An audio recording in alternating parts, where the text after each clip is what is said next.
Here is a cool but sort of obscure feature of the Amiko Mini free satellite TV receiver. It seems like not a lot of people know about this little secret the receiver has.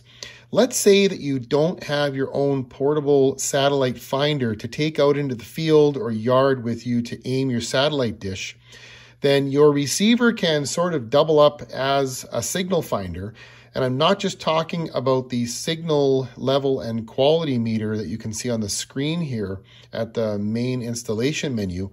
Looking down the right side of the screen here at the beep on feature, listen what happens when I press the mute button on the remote control.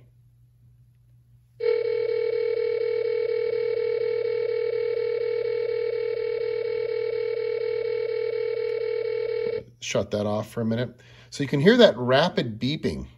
So your receiver also doubles as a signal finder that can beep when you have the signal locked in.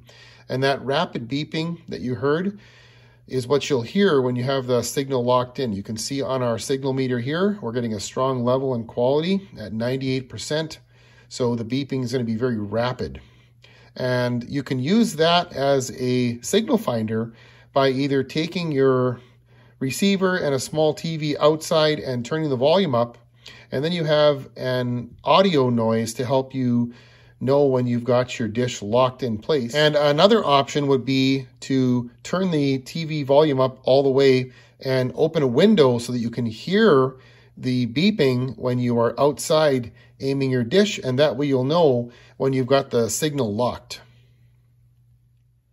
Now, just for comparison's sake, let's move to a satellite that does not have a signal, and you'll see what the beep sounds like there when you have no signal. We'll turn the beep on.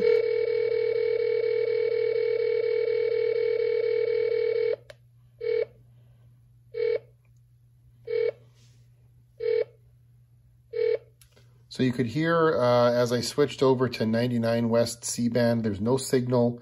The beep is much slower. And putting it back on, we'll go back to 103 West C-band. Strong signal, rapid beep. So that's a little hint. If you don't have your own portable satellite meter to take outside when you're aiming your dish, you can still use your receiver and the beep feature to help you aim your dish.